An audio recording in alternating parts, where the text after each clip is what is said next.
We are vastly superior to humans. You know it to be true, so do not resist us. Coming to you live by a tape-delayed basis by means of digital distribution. This is Extreme Hardcore Nerds. Here are your hosts.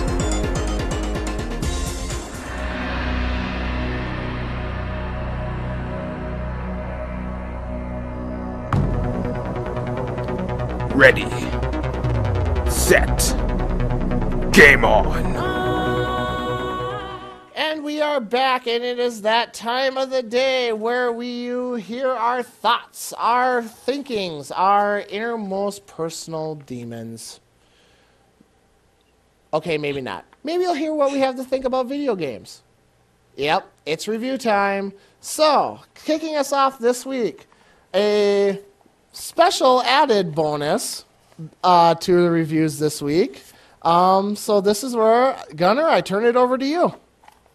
Okay, well, if you didn't know already, November 1st was the release of the first Batman Arkham City DLC.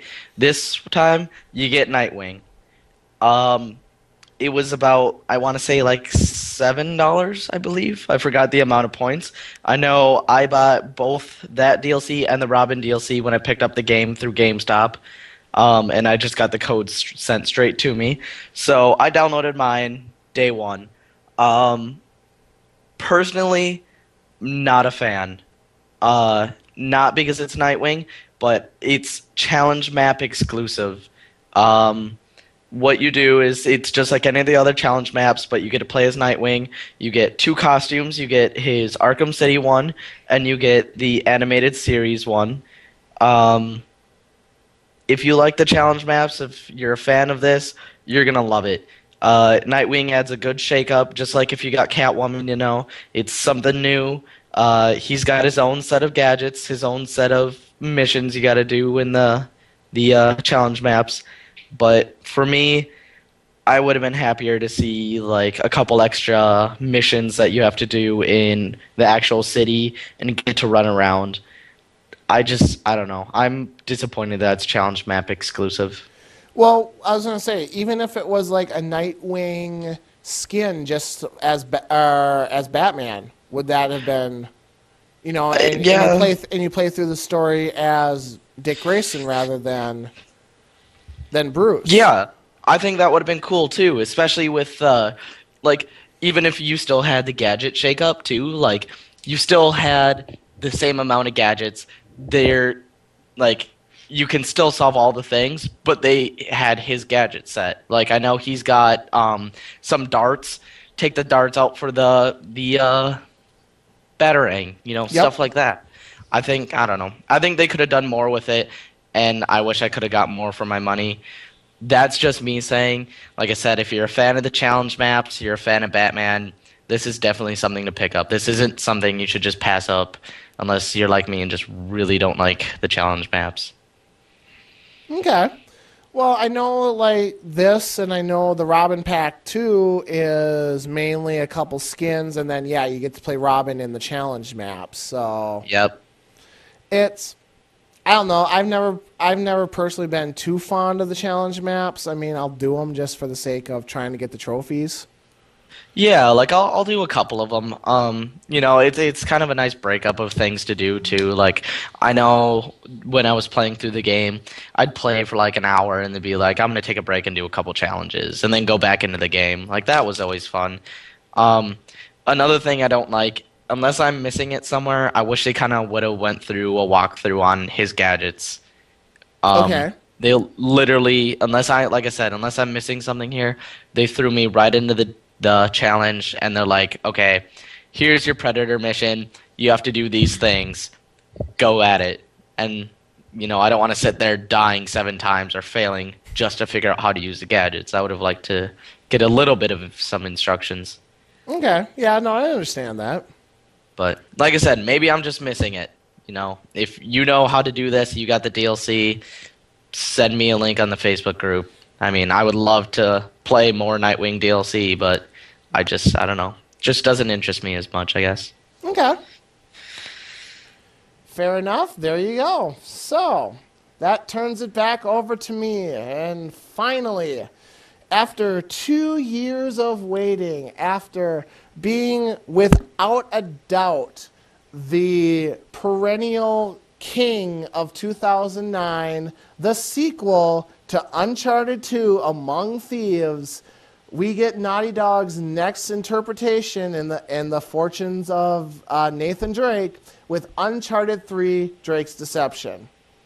Now, the story starts off with you going to a nightclub and looking for an artifact, or looking to sell an artifact that you have of Sir Francis Drake's, and the story picks up from there. You get in a bar fight, and then afterwards you get introduced to a couple new characters, one by the name of Marlowe, who was in the trailers, and you find out that you are working with Chloe, who is from Uncharted 2.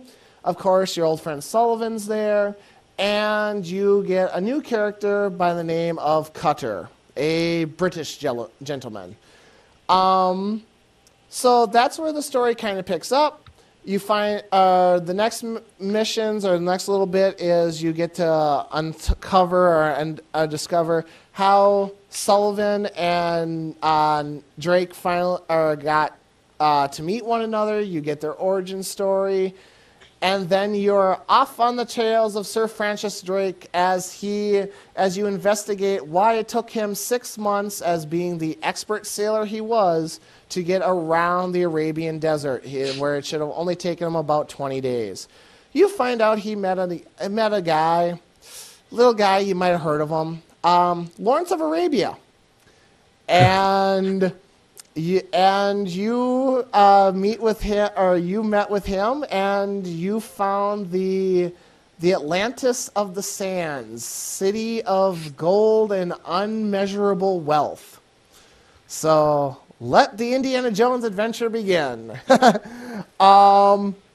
As far as the story goes, so far, I mean, you always...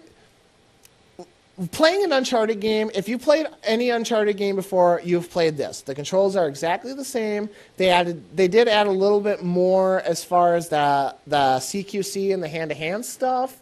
But, I mean, the weapons are still the same. Actually, pretty much all the trophies are still the same from all the other games. So, I mean, it's literally just continuing on Nathan's journey. So there's going to be nothing new there. Visually, I mean, Uncharted series speaks for itself. Naughty Dog puts on one hell of a production.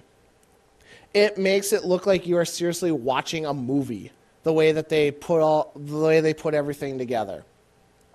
Graphically, I mean, like I said, I mean, it is visually stunning. It's right on par with the other Uncharted games. If I was to compare it to anything else, I wouldn't put it on Battlefield 3 level as far as graphics go, but I mean, it's up there. Let's see.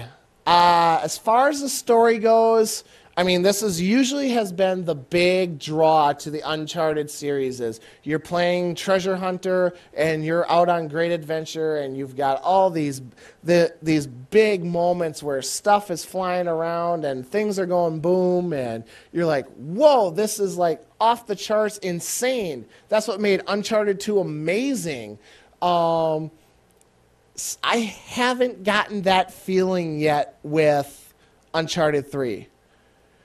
It as much as I hate to say it, if I was to compare it to anything, it honestly would feel like the third Indiana Jones movie, at the Temple of Doom.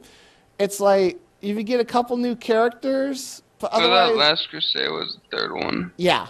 What did I say? Temple of Doom. Oh, yeah. Sorry.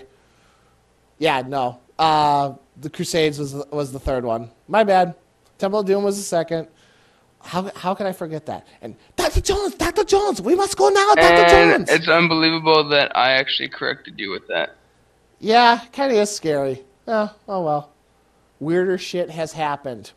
Anyway, so it feels like you've been here, you've done this before. Like I said, because I mean, they didn't tweak much, and the story just doesn't feel like it really draws you in like the other ones did.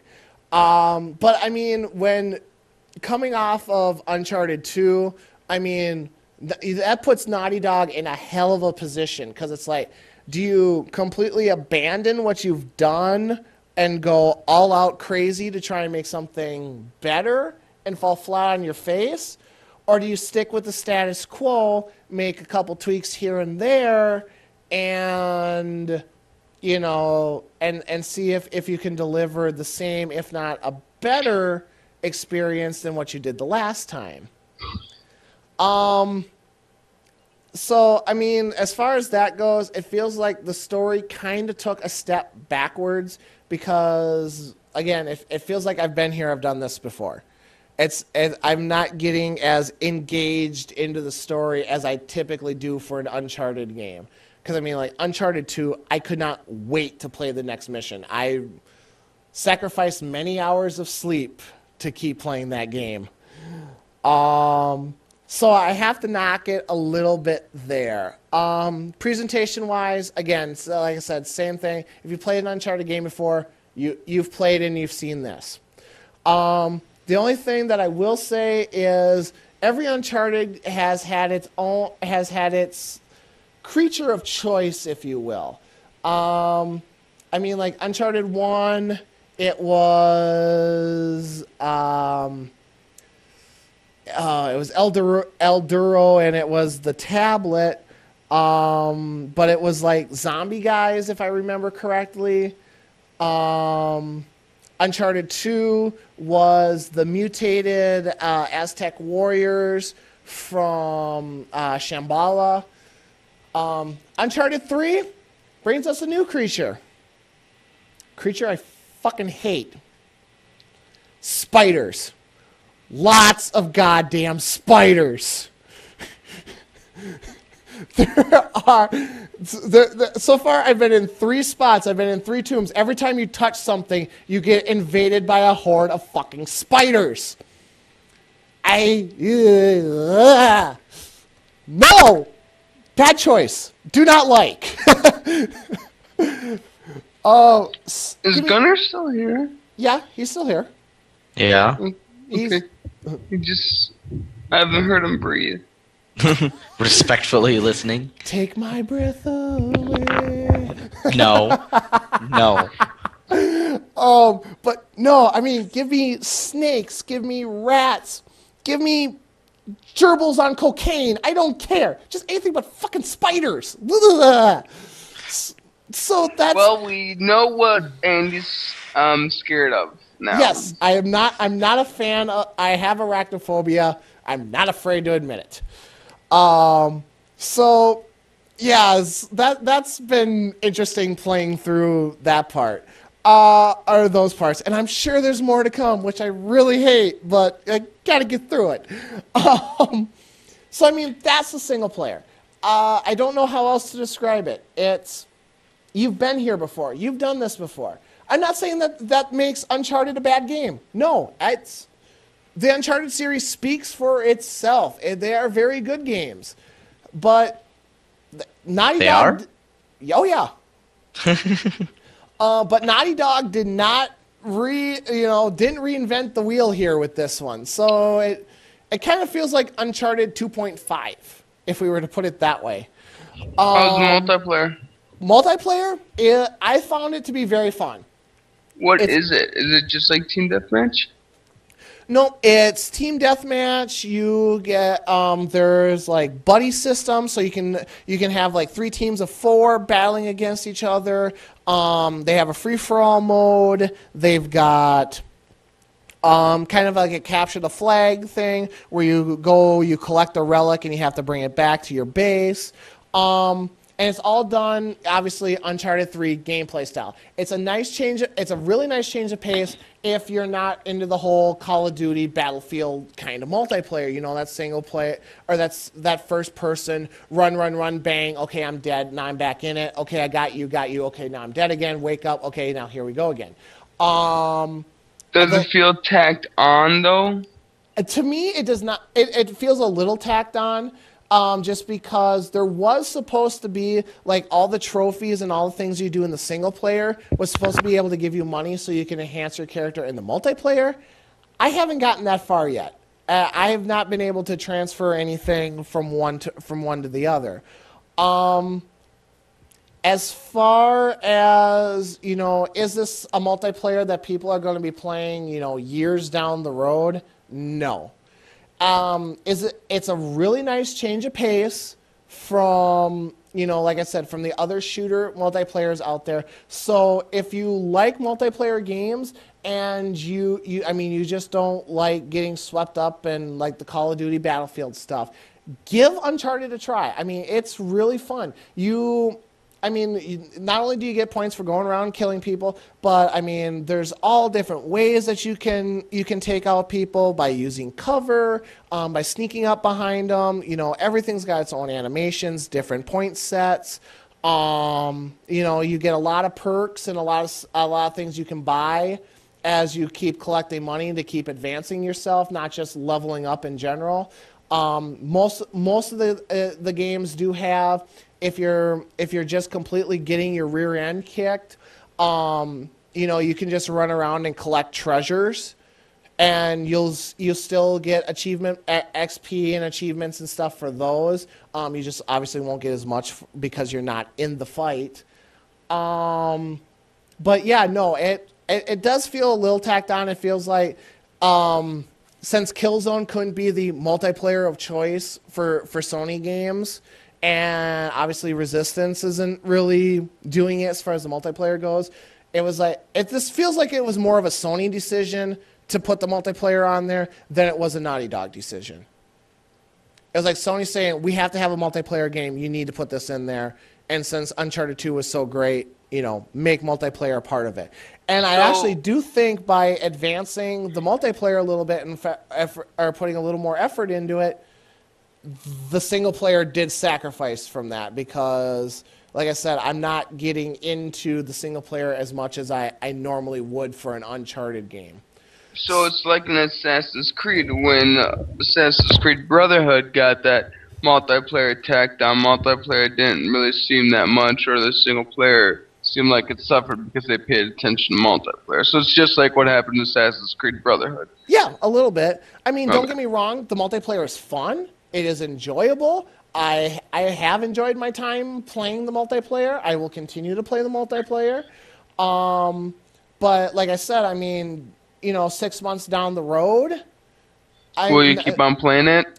I might pop it in here or there. It's not going to be like I'm going on every night like with Battlefield or Call of Duty or something to get a certain, get my matches in and get my experience. They also have a co-op mode where it's you and Sully, and you just go around, and they're basically like little mini missions or little side missions, kind of retracing your steps through the story. Was not a huge fan of the co-op, but I did like the co-op as far as in the multiplayer because like if you partner up with a guy. And like he saves your rear end, you both gain experience. Or like if you tag team something, you gain experience.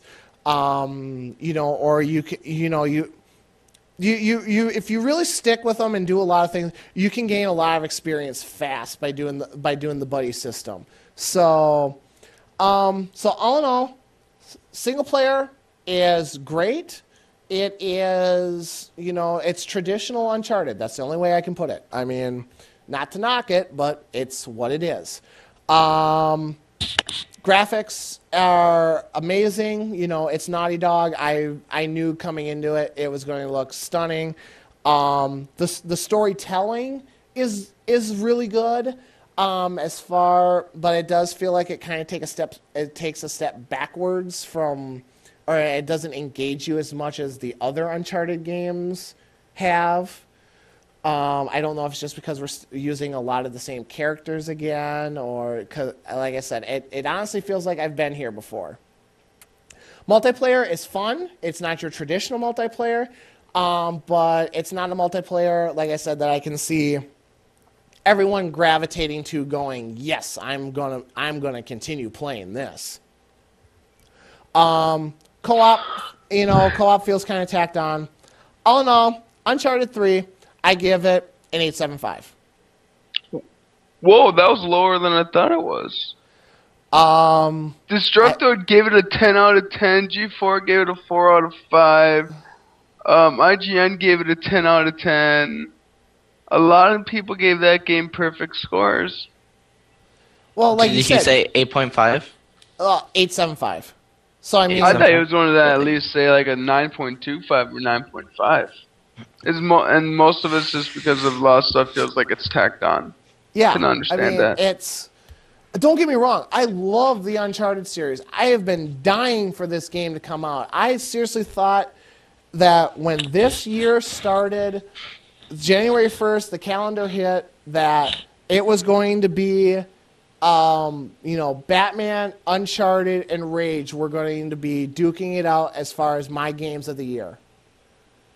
I'm not saying Uncharted 3 is not going to be on my list for game of the year, because as of right now, it's there. Am I giving it the game of the year nod right now? Well, you'll have to tune in December 18th to find out, because I'm not revealing that here. What, do you think I'm stupid or something? Yes.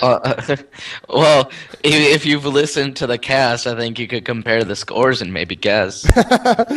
Yep, it's Duke Nukem all the way. Obviously. Do we need to go over what that score was again?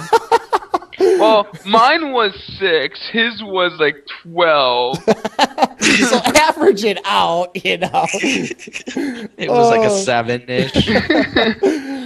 I mean, I would love to give this game a higher score. I'm not saying 8.75 is not a high score. It's a really high score. It's a respectable game. It's a game that if you're a PS3 fan or if you're a PS3 owner, there is no reason whatsoever you should not have Uncharted in your catalog. I'm just kind of surprised because I was expecting at least a 9. I mean, it's close, Yeah, especially like giving too. Batman such a high score 2 weeks ago. But I mean, like I said, playing Batman, it's like I'm engaged in. It's like I want to do everything. I want to collect everything. Playing through Uncharted, it's just like, okay, yeah, we're in a new area. Yeah, I'm getting a cool story. Learning about Sir Francis Drake and all the places that he visited and stuff. And I'm just like, and the graphics and stuff are awesome. But it's like, oh, okay, well, here's a door. We can't get in. Oh, here, let me do my Spider-Man impression and crawl up the wall here. We'll get in here. Okay, beat a couple guys up. Unlock the door. Okay, cutscene. Okay, cool. This is really interesting. This is really awesome. I use the decoder. Or I use my relics that I have available to me.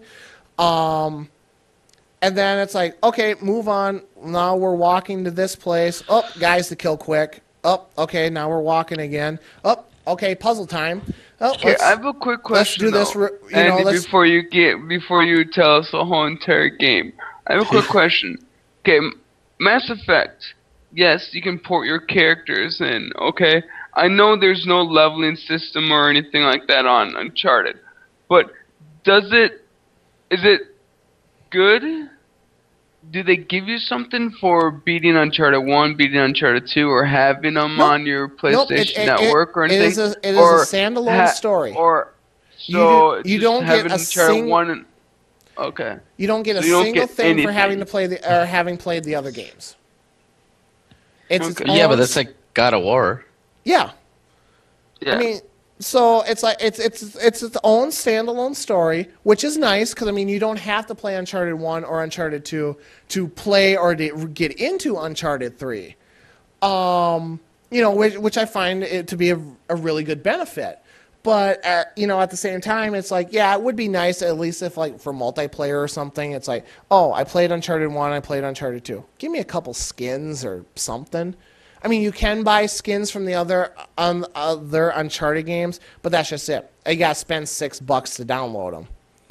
So it's like, as of right now, I'm not going to do that. I will probably wait for the Game of the Year edition, and I'll have everything there.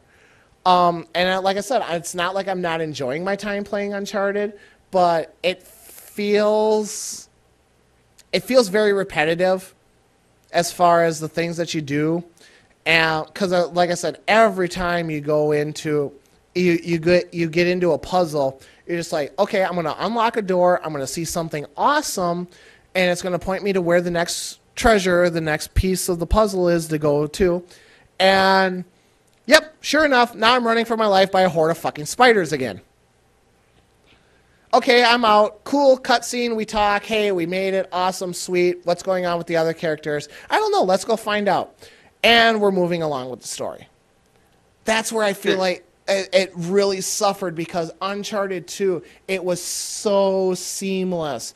You didn't go too many places, but that wasn't a bad thing. But the places that they took you and the environments that they put you in were just jaw-dropping. And you're just like, this is awesome. I'm not saying that's not there with Uncharted 3. I'm just feeling it's like it feels like they kind of phoned this one in, you know? They took what they did with Uncharted 2, tweaked it a little bit, and just like, okay, here you go. So that's where I really, my single player score, and everything, I really knocked it down. I couldn't give it a 9 as bad as I want to. I just can't do it. Yet you're willing to give Duke Nukem a 12. Duke Nukem was just pure nostalgia. Okay, you know what? I think this that was review has 12 gone long enough. I gave it a point for every year I had to wait to get this fine piece of equipment in my hand. Yeah, So- we have our host.